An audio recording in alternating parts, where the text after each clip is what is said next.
E aí, pessoal do sexto ano, tudo bem com vocês?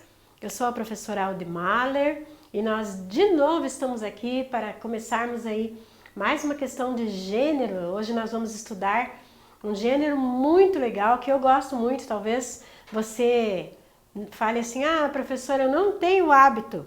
Mas esse gênero, ele é um gênero assim que mexe com a emoção, que mexe com a sensibilidade, que é a questão do poema. Talvez assim realmente você tenha, quando alguém pergunta para você se você já leu uma poesia, ou você gosta de poesia, você gosta de poema, você tenha respondido que não. Na verdade, tudo que está ao nosso redor tem a ver com a questão da poesia e do poema. Quando nós falamos, por exemplo, na beleza de uma paisagem, uma foto que você gostou e que te sensibilizou, te emocionou, quando você está diante de uma cena, por exemplo, num teatro, num filme, e essa cena ela mexe com o teu sentimento, nisso tudo nós vemos a questão da poesia, porque a poesia ela tem a ver com essa questão da sensibilidade. Então, quando nós falamos na questão do poema, lógico que o poema ele é uma estrutura escrita, que tem a questão dos versos, que tem a questão de estrofes, de serem ritmados ou com rimas, mas quando nós falamos em poesia é algo muito mais amplo. Eu tenho certeza que tem alguma música que você gosta, que você sempre ouve e que quando você pensa nas palavras que estão aí nesta música, você se envolve, você se emociona. Isso é o universo da poesia. Então, muitas vezes, você tem a ideia de que poesia é algo que você não gosta, mas você está cercado por poesia. Um abraço, por exemplo, nesse tempo que nós não podemos abraçar, mas um abraço que você espera aí de um familiar, do avô querido, de uma avó querida. Só essa questão de você estar próximo, isso já tem a ver com a questão do sentimentalismo, de colocar ali a tua emoção, por meio de gestos, por meio de foto, por meio de imagens, por meio de um olhar, né? Então tudo isso aí tem a ver com esse nosso universo de poesia. Na verdade, tudo ao nosso redor, ele tem essa beleza da poesia. Hoje nós vamos falar sobre a questão tanto da poesia quanto do poema, porque o poema, ele mexe com essa questão das palavras, brincando com a questão da sensibilidade, de utilizar a palavra para fazer aí essa questão de contar como está esse sujeito, esse subjetivo, esse eu, né? E quando nós falamos no poema, imediatamente a gente já sabe que dentro dele nós encontramos a riqueza da poesia. Então, nós vamos estudar então essas palavras que rimam, que ritmam, né, que você consegue encontrar beleza aí quando elas são produzidas. Vamos falar do gênero propriamente dito, que é o poema, como que um poeta ele faz o poema, como que ele sabe que aquela palavra tem que rimar e dar uma beleza e dar um ritmo. E também nós vamos falar da estrutura. Bom, vamos começar então aí. Eu coloquei aqui na imagem, eu coloquei dois textos. Esses textos, eles são de gêneros diferentes. Aqui você está diante de uma notícia e quando você olha aqui a reportagem, né, a manchete, ela diz assim: previsão do tempo, clima permanece instável nessa segunda. Não é recente, porque nós estamos aí num clima seco, né? Mas aqui era uma época em que estava chovendo bastante. Então, a previsão é do Instituto Nacional de Meteorologia. Eles trouxeram, então, como a situação que estava acontecendo naquela época. Então, aqui você percebe que esse gênero ele tem a função de informar. E ele usa as palavras objetivas, com clareza, para facilitar o entendimento de quem viu essa reportagem ou de quem leu. Agora, nesse texto número 2, eu coloquei o mesmo assunto, aqui tem a ver com a questão da chuva e aqui também tem a ver com a questão da chuva. Eu vou ler com vocês, então, esse texto. Ai, meu Deus, chuva miúda, não lava a calçada, não limpa o chão, tal como seu olhar não lê meu coração. Pessoal, assim como no texto 1, se eu perguntasse para você qual é o assunto geral, você ia falar que é sobre a chuva. Nesse caso aí, eles têm uma semelhança, que é exatamente a questão do assunto.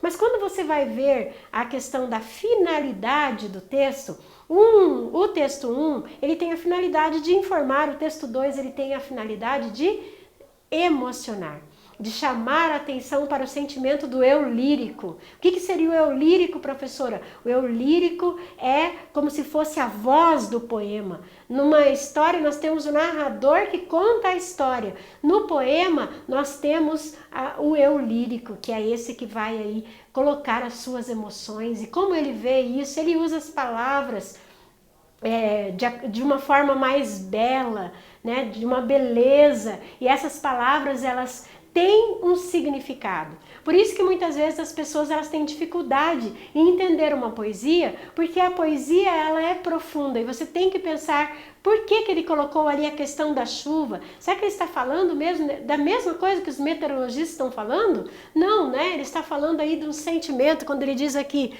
não lava a calçada, não limpa o chão.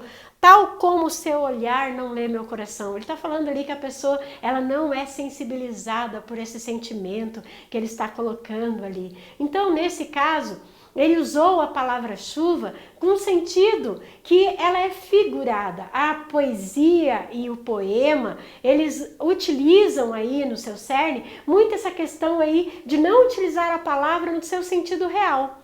A informação, o jornal, a reportagem, ele tem como característica primordial de trazer a informação, a palavra, com o seu sentido real, né? Então, isso que nós vamos ver no gênero poema, é que o poeta, a pessoa que escreve esse poema, ela tem uma liberdade de utilizar a palavra com outros significados. Se você for procurar o significado de uma palavra que você não entendeu, no dicionário você aplica numa notícia, você consegue entender claramente o que está querendo dizer. Agora, numa poesia, ele tem um sentido mais amplo. Por isso que a poesia e o poema ele é muito rico, traz muita riqueza na questão de detalhes, daquilo que está implícito, está por trás do texto e eu preciso examinar para saber e para entender. Então, nós vamos ver, no teu livro tem essa poesia aqui do Alberto Caeiro, que é um pseudônimo aí do Fernando Pessoa, um autor português muito bom, né, que tem muitas poesias, e ele faz aí o poema, a poesia, tudo na métrica, com ritmo, trabalhando as palavras, é um autor fabuloso. E aí, ele fez então essa poesia, que é o Guardador de Rebanhos, e aí no livro tem um pedacinho dela. E esse pedacinho diz assim: ao anoitecer, brincamos as 5 pedrinhas, no degrau da porta de casa, graves como convém a um Deus e a um poeta, e como se cada pedra fosse todo um universo, e fosse por isso um grande perigo para ela, deixá-la cair no chão.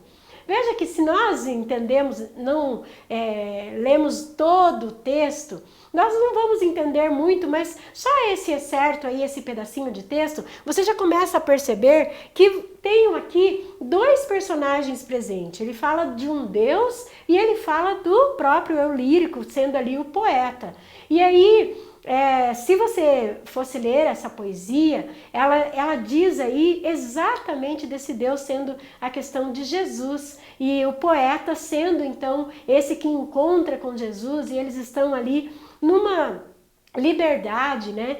Brincando ali, ele fala das pedrinhas, é uma brincadeira antiga, não sei se você ou o pai ou a mãe já falaram dessa brincadeira para você, mas é uma brincadeira que você não podia, tinha que segurar tantas pedras e soltar outros e não podia derrubar as pedras, e ele traz aí esse elemento para esse poema. E aí ele fala então dessa questão de que Deus, que é o Criador do universo, estava preocupado que essa palavra, que essa pedrinha não fosse enrolada. E assim como o poeta também, ele tem essa liberdade de criação, de fazer belo como o universo, como as estrelas, o brilho. Então ele se compara aí também sendo como esse Criador. Ele pode ser porque ele é dono daquela poesia, ele é dono daquele poema. Então, você vê que o poeta, ele tem tem essa liberdade de utilizar a palavra de acordo com a finalidade que ele tem em relação ao poema, em relação à palavra utilizada. Aqui a professora colocou a questão da diferença entre poema e poesia, tá? Então a poesia, ela é um universo maior, ela é como se fosse uma tipologia em que você, dentro da poesia, cabe o poema, cabe a letra de música, né? Muitas músicas aí utilizam a questão da sensibilidade, da emoção, de trazer isso nas suas letras. E você tem então a poesia sendo então esse texto que é uma produção artística, mas o texto ele pode ser verbal, ele pode ser o não verbal, então você tem aí essa questão do sentimento. Você tem então, a poesia ela pode estar nas palavras, né, na escrita, pode estar nos objetos, pode estar numa foto, pode estar numa expressão, numa dança, num teatro. Então a poesia ela é um universo maior. Já o poema, ele compõe aí alguns elementos que identificam como poema, como sendo os versos, né, as estrofes, a linha de cada poema. Então você tem aí essa organização, o poema então sendo a organização das palavras em ritmo, rimas, versos, estrofes. Eles podem ser de várias maneiras, né? Tem os sonetos famosos aí por essa questão de ter a sua estrutura padronizada, 2 quartetos, 2 tercetos, tem as quadrinhas que nós conhecemos de criança, batatinha quando nasce, põe a mão no coração, né? Batatinha quando nasce, espalha a rama, não é se esparrama, tá? É espalha a rama pelo chão, nenezinho quando dorme, põe a mão no coração. Isso é uma quadrinha você tem 4 versos aí com uma estrofe, né? Então nesse caso aí você também tem essa questão do poema. Aqui o haikai, né, que nós temos alguns haikais que são muito famosos aí na língua portuguesa, na poça da rua, o vira-lata lambe a lua, tá? Então nesse caso Paulo Leminski, né, que é um dos maiores poetas aí nessa questão aí do haikai, e ele traz aí para nós esse poema pequenino, mas que tem uma profundidade aí de emoção. Então, nesse caso, o poema ele tem uma estrutura fixa, que já não é o que a poesia tem, porque a poesia ela é essa liberdade de criação e que compõe outros gêneros. A estrutura do poema, então, ela seria o verso e a estrofe. O que seria o verso? O verso é cada linha de um poema. Quando você está lendo, então, Batatinha quando nasce, isso daí é um verso, porque ele compõe uma linha de uma estrofe. E a estrofe é a reunião desses versos aí. Então você tem aqui com a Cecília Meirelles que ela diz assim: eu canto porque o instante existe e a minha vida está completa. Não sou alegre nem sou triste, sou poeta. Veja que ela faz ali uma brincadeira com as palavras e ela faz esse ritmo e ao mesmo tempo ela fala assim desse cantar, né? Que para ela a poesia é como se fosse esse ritmo, essa beleza, né? Esse som que chega aos ouvidos, né? E realmente é uma poetisa que utiliza as palavras com muita propriedade. A professora colocou aqui do José Paulo Paes, uma poesia que faz essa questão da brincadeira, né? Então, ele faz o poema falando sobre a poesia. Poesia é brincar com palavras como se brinca com bola, papagaio, peão. Só que bola, papagaio, peão, de tanto brincar se gastam.